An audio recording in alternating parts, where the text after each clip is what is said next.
This is not a campaign because I am not campaigning for any particular candidate. So stop with me. While President Duterte reiterated that he's not endorsing any presidential candidate, he did make it clear which senatorial bid he wouldn't want to see back in the Senate. And that's none other than Senator Richard Gordon. Kinahanglan gid niyo alisdan. Number one, diha si Gordon.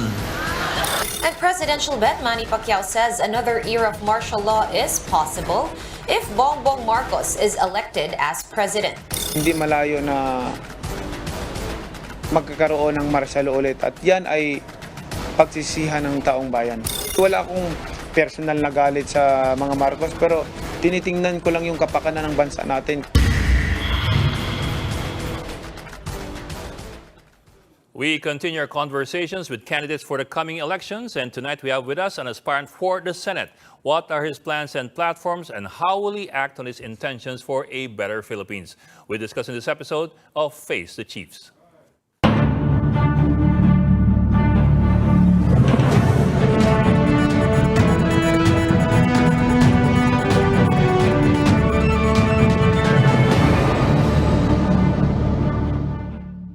Back with our guests and the other chiefs when we return.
Welcome to this edition of The Chiefs. I'm Ed Lingao. Also with us, Ana Marie Pamintuan of the Philippine Star and Lucy Cruz Valdez, the head of News 5. Ladies, happy weekend.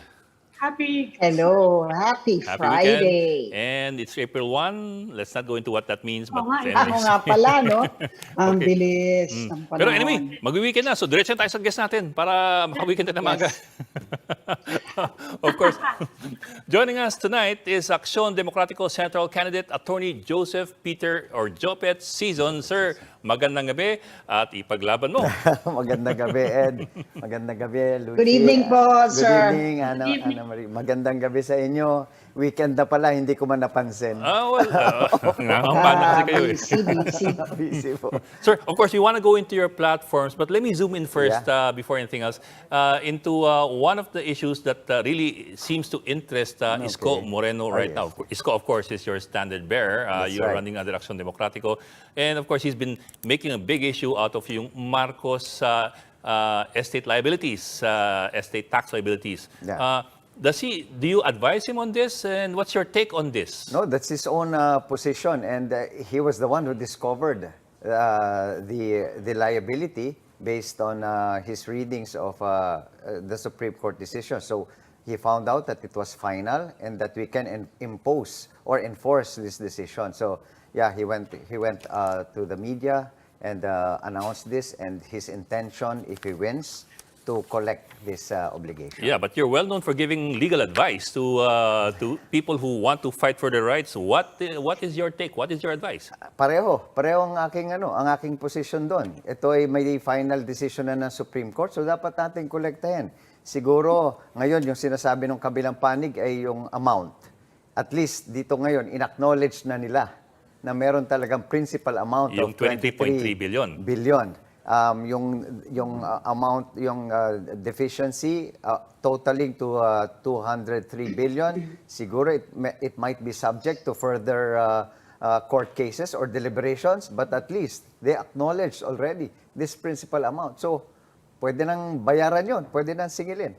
And that is also my Pero position. Pero si Senator Amy, sabi niya sa isang radio interview, parang wala naman daw yan, dirty, parang rotten, dirty tactic lang daw Pag-uungkat yan. lang daw Na ng nire-raise lang daw ngayong eleksyon. Wala naman daw sinasabing ganyan itong nakaraang 30 taon. Anong comment niyo dyan? Yan nga pong posisyon namin. For the longest time, ang daming mga namuno sa ating bansa. At nakita na nga na may final decision na ng Supreme Court.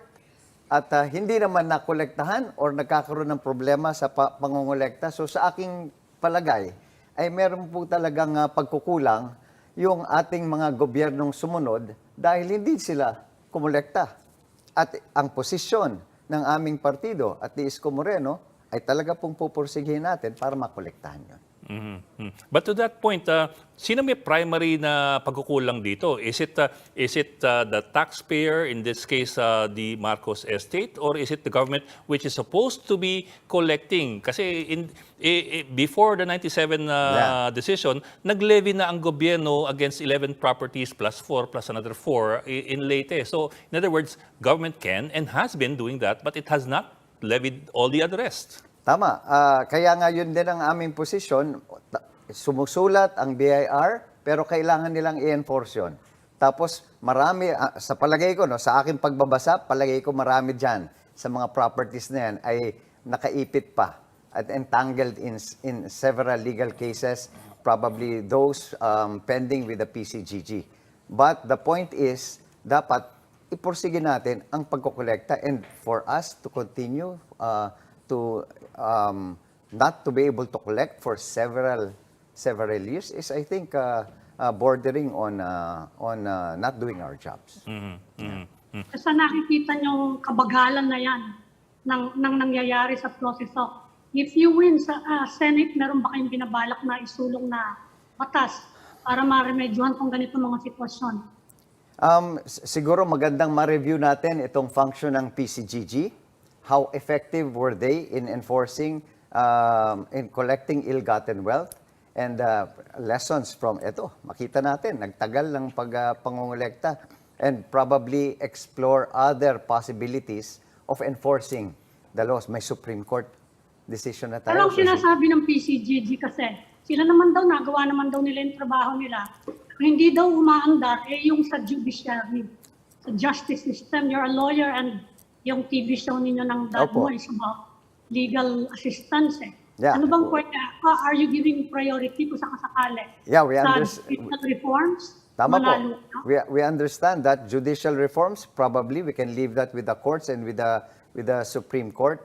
But in legislative wise, we can think of ways in strengthening the BIR, in reviewing the functions of the PCGG, and probably enhancing their capabilities of collecting and enforcing based on their primary duty of getting ill-gotten. But in general po, Attorney Jopet, alam niyo naman, ang tagal na talagang issue ng kabagalan ng ating wheels of justice. Yun ang sinasabi. Kayo po, isang abogado. Meron pa ba tayong kulang na batas para mapabilis yan? Para ang tagal na pong issue niya, no? Yung justice delayed, justice denied. Hanggang ngayon ay ganun batas pa rin. ba o implementasyon ano eh? pa ang pwedeng gawin? Oo, legislation-wise, at totoo lang, Doon po talaga ang direksyon ko. Ang direksyon ko, tayo, pagka binilang ninyo ang Republic Acts natin, umaabot sa 12,000 Republic Acts.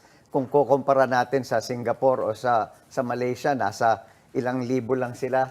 Ang dami po nating batas. Ang dami po nating batas. Kaya sa palagay ko, nasa manner of implementing it. Nandyan ang BIR, bakit sulat lamang ang pinadadala natin? Tapos yung naririnig ko rin po ito dun sa statements ni dating Commissioner Kim Henares na tinax din pala nila. Pati yung they do not look at the properties whether it is ill-gotten legitimate or legitimate if it is part of the properties projected or assessed, they will tax it based on that even if it is ill-gotten. So siguro because of that, baka nagkaroon ng complications. I could not decipher or answer the specifics for now, but probably that is one reason why it is not being collected. Sir, a very layman's question. When it comes to estate taxing ba, is it optional in the sense that you need to pay estate tax only if you intend to claim or pursue the inheritance? Or is it required, whether or not you pursue the inheritance, you have to pay? Yes, it is. It is. When you transfer the property from the person who dies to the estate, you are required to pay the estate tax. Yes, sir. But And yun nga, in this if you case- don't, for example, if you don't pursue the inheritance, what I'm Yeah, asking about is, I understand. meron bang may pananagutan ba yung yung estate at yung heirs sa hindi pagbayad, or it's up to them naman na hindi naman kami naghahabol ngayon ng inheritance namin, so bakit kami kailangan magbayad? Kanino yung cargo bale? Pwede mangyari yon. At nangyayari yun na hindi de-delay mo ang pagbabayad. Pero mag-incur ka ng ano. Yeah, pumapatong yung interest. Papatong ang interest. Pero other than that, Although itong train law, nagbigay sila ng mga amnesties and Yes. moratoriums, but after that, papatong pa rin. yes, yes. So- But to that point, are people required to pay estate tax if they are not pursuing yet the estate, or it's optional lamang na kung hinahabol mo? Kasi Yeah. just That's right. just that point kasi it's That's been right. 36 years. If you do not pursue it, then you don't need to pay. But once, if you let time lapse and you decide to pay in a later date, then BIR will compute it. Magpapatong-patong din lahat at maaabutan ka rin. Yeah, so that's what Aabutan bites you ka in the rin. behind. It's That's- the yes. accumulated surcharge. Yes. Yung iba, Pero hindi marami. ba kino-confiscate, attorney? Yes, Di ba kino-confiscate pag hindi nagbayad? pagka Ang lumaki, dami nga, pag mga ordinaryong tao lang, kino-confiscate pag hindi nagbayad eh. Ganyan Ganyan nila yung- alam na may utang sila eh. ganyan yung nangyari dito. Pagka yung buwis mo, lumaki na. Isipin mo, 23 billion, umabot ng 203 billion. Tapos, imamatch mo siya dun sa inassess na properties na hindi natin alam kung magkano yung inassess na properties during that time. Baka umabot na dun sa 203 billion. So, baka sinasabi niyang ano ngayon, ay kunin nyo na lahat. Pambayad doon sa 203. Pero lahat yan entangled in so many cases with PCGG and probably other cases. May huli akong panundot before we proceed to your platform. Of course, you want to get to your platform, Oh, pero this is such an interesting topic kasi yes, it's the okay. talk of the town. Yeah. Pero yun nga in not having paid the estate tax liabilities, the assumption is that they have not yet claimed any of their inheritance. I suppose that's a fair assumption. I No, mean, legally. whether they're using it or not, di ba? Yeah, Ano yun na nga. yun?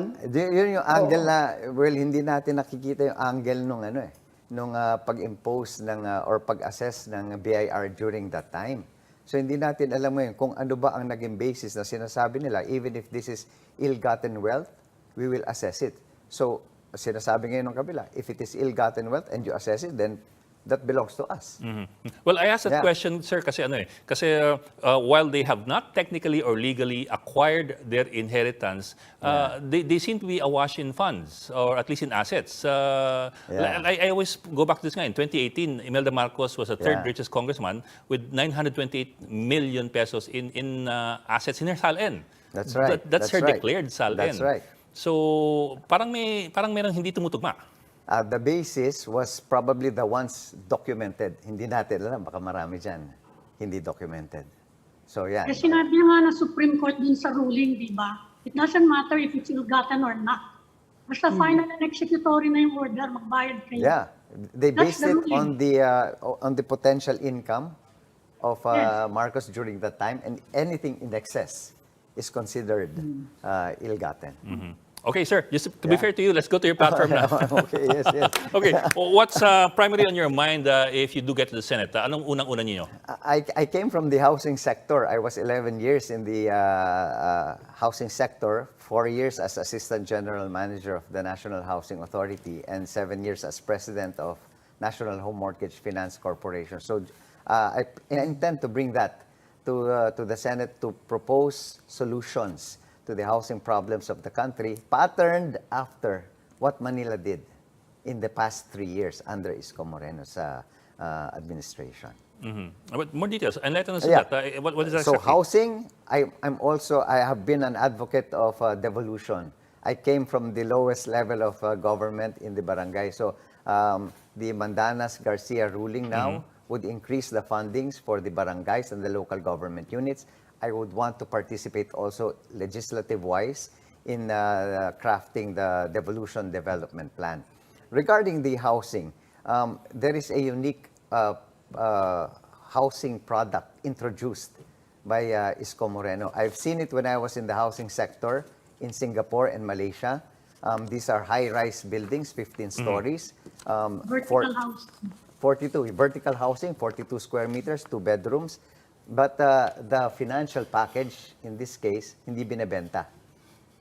Rental lamang. Paano?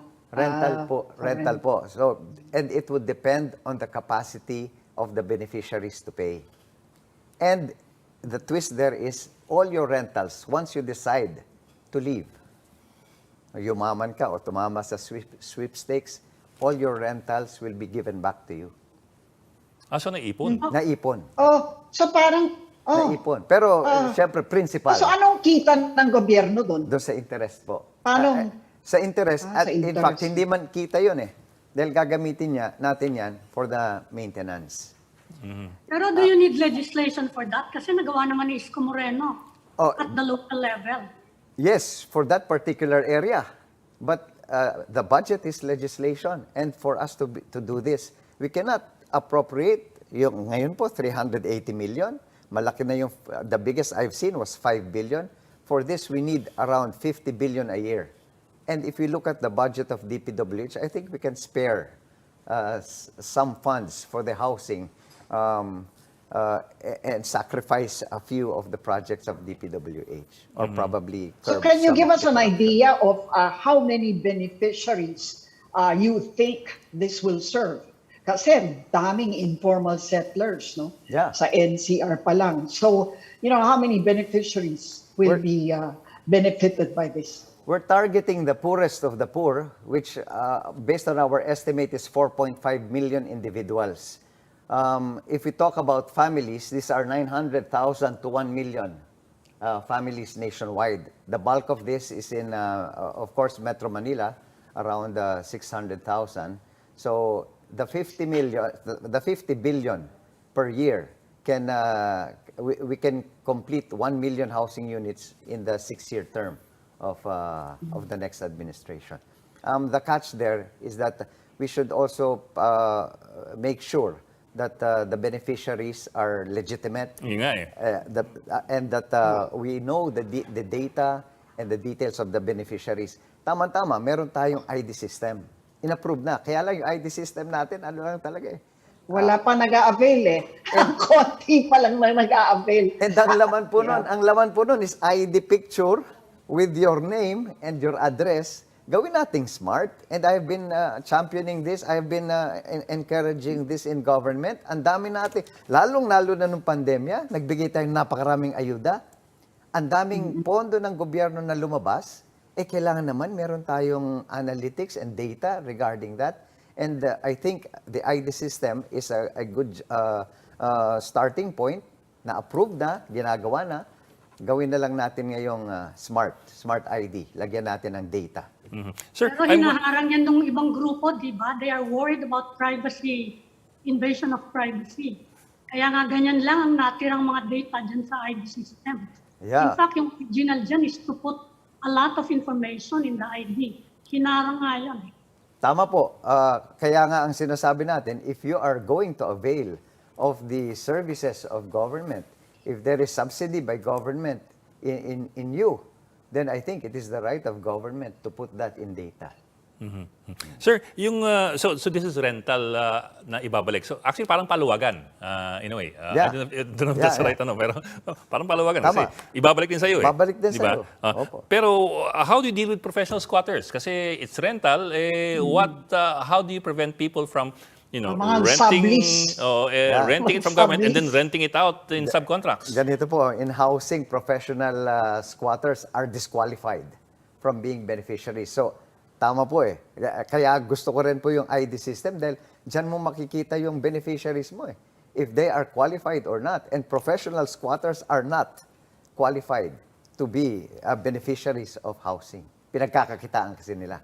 And I think if we are to be strict on our master listing, if we are to digitalize it, palagay ko makikita natin lahat ng mga may irregularities sa sector po na yan. Tapos, sufficient ba yung interest lamang for you to be able to flow back enough funding to the government? Kasi, ano to parang Tama. government spends so Negosyo much, yan, but in a in the way. end, wala siyang, Yeah. walang mababalik sa kanya kasi ibabalik niya yung pera eh. Kaya nga ako personally, I'm excited to see how this template done in Manila will work, and we can compare it with Singapore and Malaysia, yung ginagawa na nila doon. Pero parang I'm comparing it with DPWH. Gawa ng kalsada, wala naman tayong kinikita doon eh. Well, that's a good point. Ito, ano ba naman yung Well, may road users tax naman. ilagay natin sa Maayos pa yung kasada, binabakbak na. Precisely.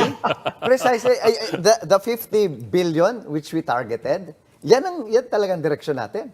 Yung mga maayos na kalsada na binabakbak nyo, pwede ba namang wag nyo na munang bakbakin? Lagay naman natin sa pabahay. Palagay ko, 50 billion is more than enough. Ang isang magiging problema dyan, attorney, of course, corruption or the temptation of corruption. Meron ba kayong programa, legislative program para to address that problem? One of the programs I am espousing is a line item budgeting. The source of corruption are the funds, and the most important legislation that you pass every year is the budget. So para makorek na natin yung pork barrel, mag-line item budgeting tayo. I'm not removing the pork. If the congressman thinks that they are the ones that can identify the projects because they are the ones nearer to the people, go ahead. But since you're doing that is part of your job, then come up with a detailed program for that specific work, and I want that reflected in the budget line item. Will you top your pork barrel allocation? Ikaw? Are you going to top it? Yes, I am. That's why I'm running also, because I do not believe in hidden appropriations.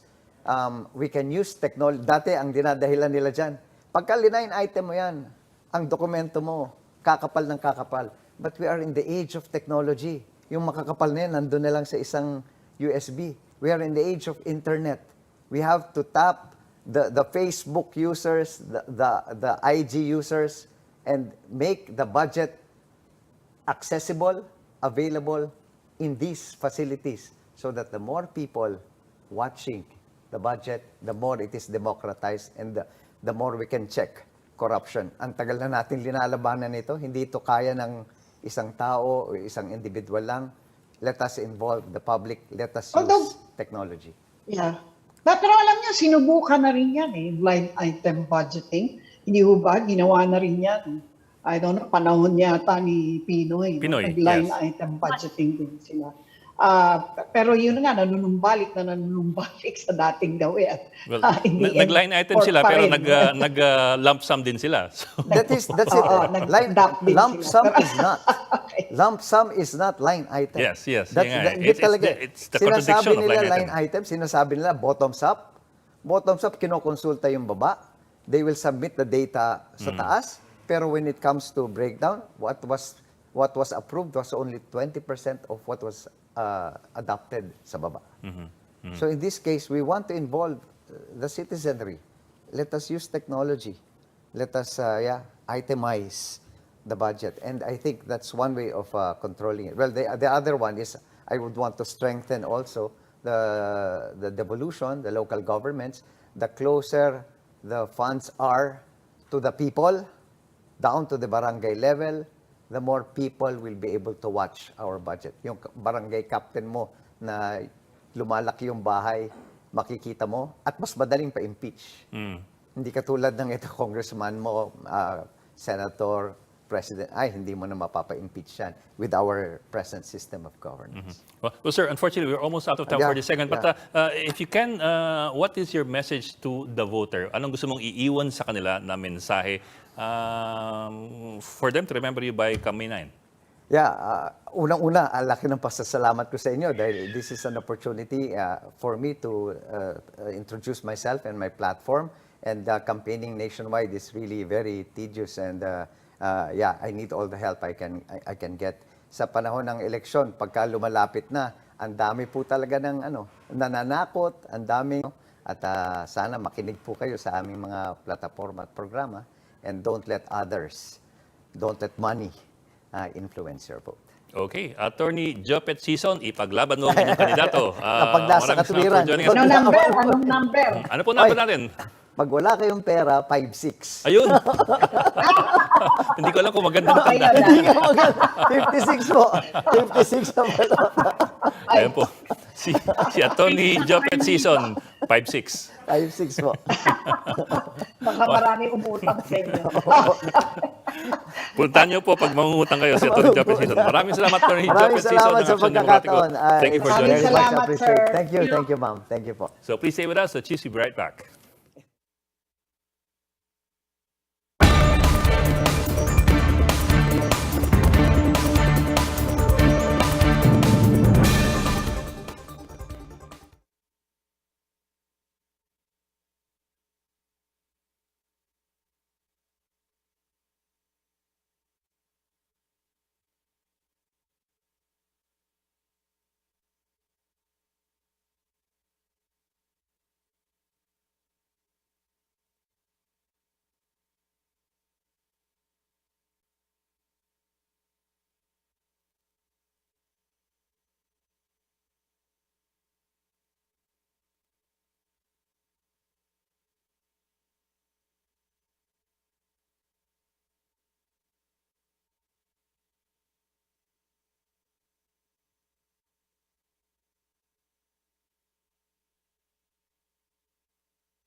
Welcome back to the Chiefs here on One News. And now joining us are two professors who will help us deconstruct what is happening in the political landscape. Professor Jaime Naval of the University of the Philippines Political Science Department and Professor Francisco Magno of the De La Salle University Political Science and Development Studies. Professors, good evening and thank you for joining us. Welcome to the Chiefs. Good evening, Prof. Yes, sir. Sir, allow me to start off with, I suppose, what has been the hottest topic for the last 2 weeks, I would say, yung issue ng estate tax claim or liability ng Marcos family.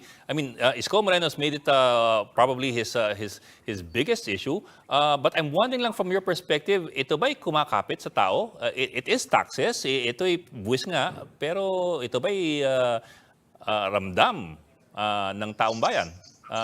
Well, any professor, Professor Magno, Professor Naval. Yes, go ahead, Sir Alex. Sir Kiko, rather. Yeah, definitely it's an important issue because, as you know, taxes are the lifeblood of a nation. And the front runner is fair game because this issue is attached to former Senator Marcos. So it has to do with the rule of law. After all, the rule of law is a principle, a basic principle in good governance. Let us look at the Philippine performance in terms of rule of law. In the World Justice Project Index, the Rule of Law Index, the Philippines has always been lagging behind. In fact, in 2021, we are number 13 out of 15 nations in the East Asia Pacific region, and 102 out of 139 in the world. Ibig sabihin, hindi natin maipatupad kung ano yung batas.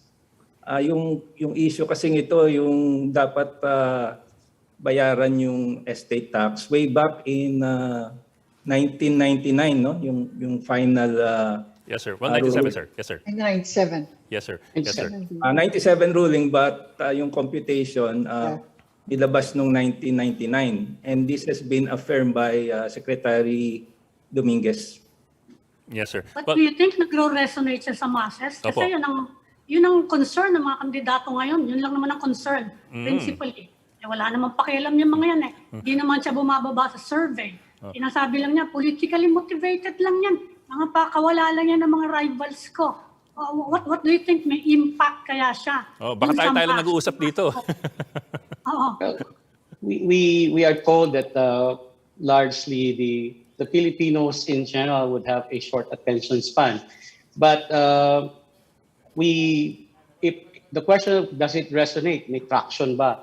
That it has been in the limelight, or at least a talking piece for the past 2 weeks, shows that there's traction in this issue because anent to sinasabi ni Sir Kiko na rule of law, everyone is fair game, particularly if you're running, in this case, for the highest position of the land.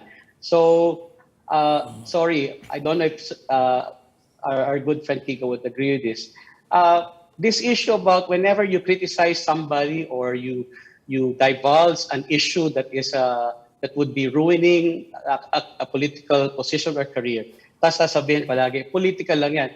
From the very start, the moment you unfurl your flag to wage campaign, it's not only politics, it's reality. You are fair game. You are target, especially if you are the front-running guy in the campaign. So for 2 weeks, it's continuing. I think there's good traction.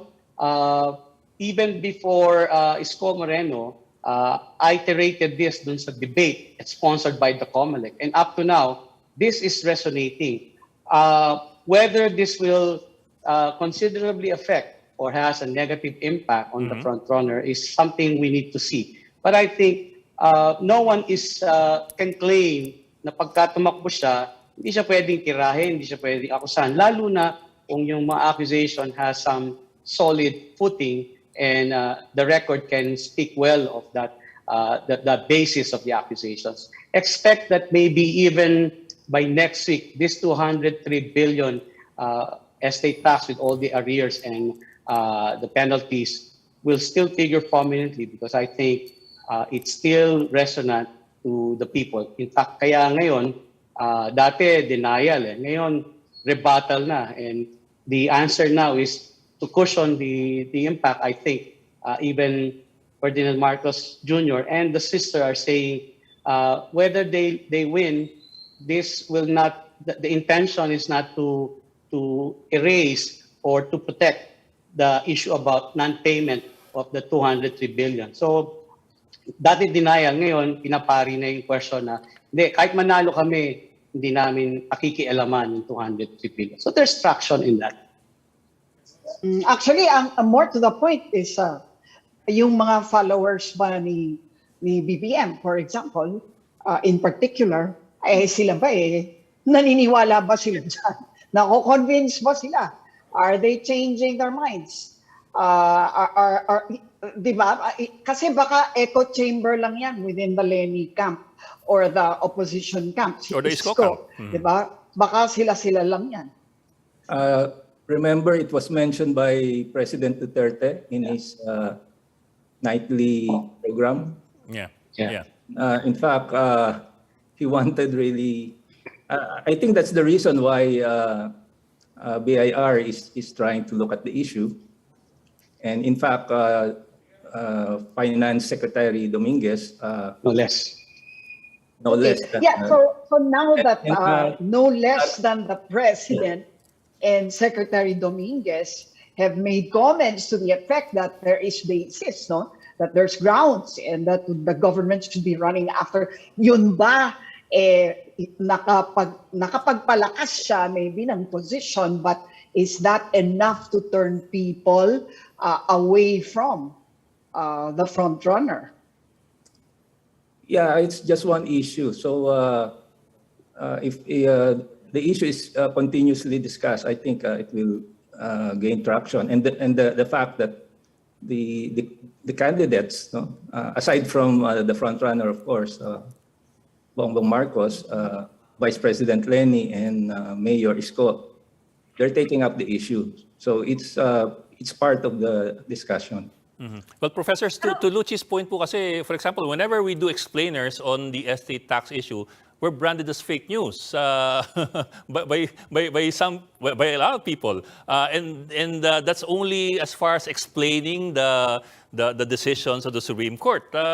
So to Luchi's point nga, baka naman hindi rin baka naman hindi rin gagalaw talaga yung o hindi matitinag talaga yung supporters. Well, I from where I sit, I think this is one of the main slugging points that the other contenders are figured as a soft spot. I do not think, however, that one issue alone can automatically considerably pull down a candidate. But we're 38 days from the decision day, and in the same way na yung temperatura ng ating araw-araw na weather ay umiinit at tumataas, I think more so will be political campaigning become more heated and more intense. So they expect that there would be likely other issues that would be coming up. This early, for example, I don't say, however, outright that this is mudslinging, but even Isko, who continues to focus on this issue, I said that now they're responding to it. That means there's an admission, except that how they will defend themselves is another matter. So may impact. Also, as no less than the president himself has tackled this, although pinasa niya sa BIR at saka si Sunny Dominguez, malaking issue to. If you would be including other issues and expect that there might be even some other surprises that are coming in, then we won't say right away that by itself, this will cost the frontrunner so much points or votes. Mm-hmm. But let's see, in tandem with others and surprises that might be on the way, politics is a game of miracles at the same time. What we read into the fact that the president himself took up the issue. Tapos pagkatapos nun, sinabi niya last night, I'm not, maniwala kayo sa akin, I'm not endorsing anybody. You think there's one factor between the Marcoses and the Dutertes? I mean, his daughter is still in that anthem with Bongbong. Anong basa niyo doon? Bakit nga, suddenly, he knows the impact of what he would say, no? Anong basa niya sa nangyari? Maybe Prof. Magno. Bago natin iwanan yung taxes, kasi it's tax payment season, no? Yeah, We're- Yeah. it is. Mainit. magre-resonate Oo sa nga pala. ano yan kasi babayad sila eh. And, maisip nila, bakit kami nagbabayad eh yung iba hindi, no?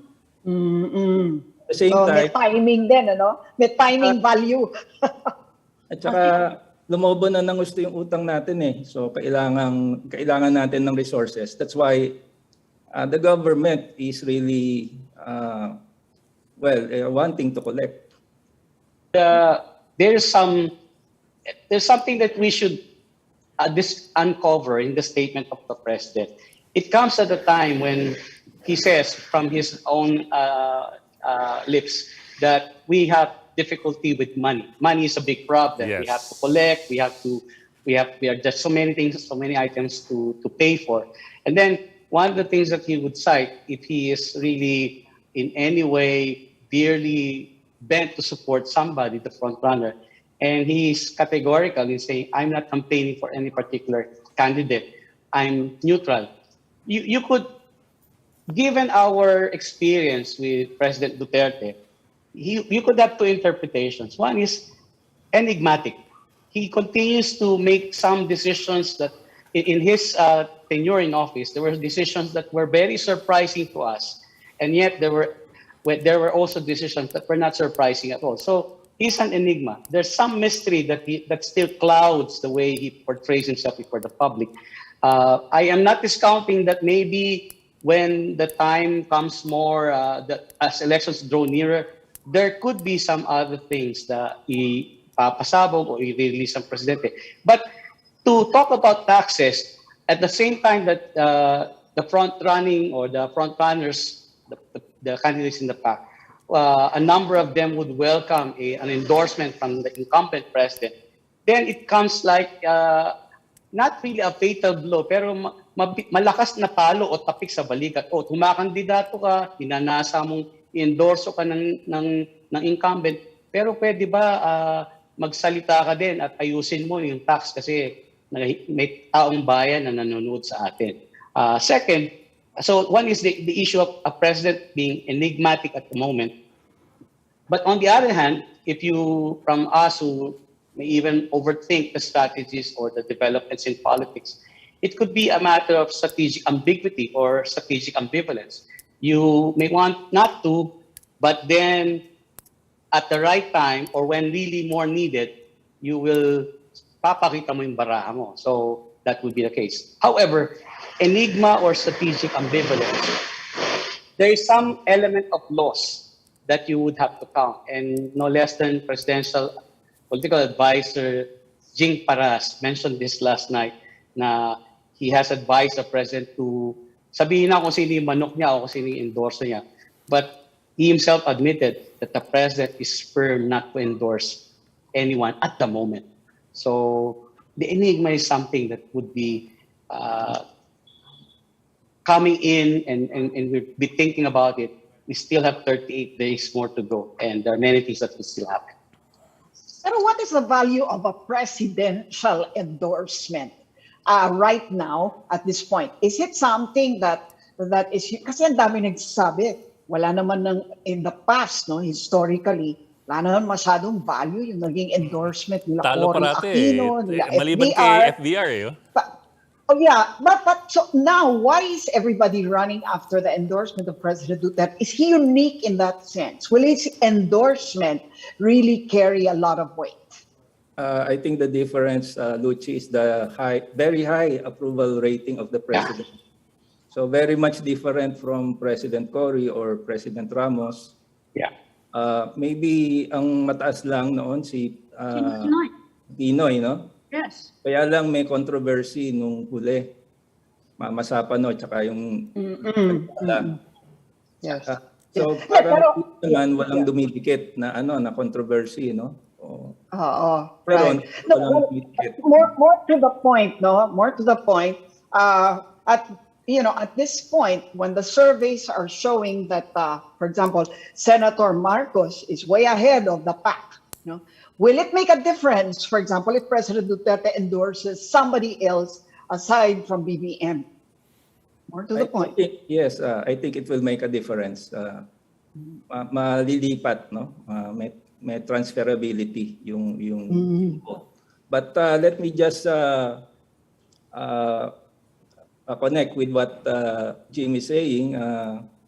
The president, I think, doesn't really want to endorse since he laid down the criteria: compassionate, decisive leader who is a lawyer. Mukhang siya yun, no? And if he is running for a second term, that would be him. Secondly, it could be mayor because may binanggit rin siya na lawyer tsaka naging mayor. So kung hindi siya yun, baka si Mayor Sara. That's why medyo masama ang loob niya nung hindi tumakbo si Mayor Sara, naging vice president when she was the front runner. So having said that, I think the president will not endorse anybody. Anyway, if we look at the three front runners, there are already various permutations and combinations that are coming out, given the fact that we don't operate on the basis of a party system. What you have is a mix and match kind of thing, and that happened actually in the previous how many elections. I think yung straight voting lang, yung GMA and Noli de Castro, no? Pero the rest, mix and match, even Duterte Robredo, no? May Dobredo tandem, no, in the past. So you have BBM Sara, you have Rosa, you have Isa. So I think the president is banking on whoever would win. You have the vice president who is Duterte. Pero yung ibang sinasabi nila, factor din na daw dyan sa support for Bongbong, yung Duterte factor eh. Kasi people think anak niya yung running mate eh. So actually, yung support ng Duterte nandun na kay Bongbong. Because of Sara, what do you think of that? Well, let us go back. The question that parang, does it really matter if you're endorsed? Two ways, no? While we have cases of presidents endorsing and their candidates were not winning during the time of FDR, he endorsed the Venetia, if I'm not mistaken. Yes. Correct me if my history is wrong. Yes, sir. And even Pinoy, kaya lang tainted siya, mayroong outstanding cases. If the endorsement came much earlier, very well, the machinery of the government would be useful for the one who's endorsed. But even up to now that the endorsement does not come, what if an endorsement comes later? Why kailangan pang ligawan o i-nudge si Presidente Duterte na mag-endorse? The difference lies in the fact that he still has a very high approval rating, and the supporters of President Duterte are right now, absent endorsement, are somewhat divided. A part of them would be endorsing Sara Duterte, but they don't necessarily want to endorse Bongbong. Take the case, for example, of one of the cases that I can remember more recently would be that of Mocha Uson. And she had a falling out or falling away with Isko Moreno. And she's a reputable Duterte supporter. Now she's endorsing Isko.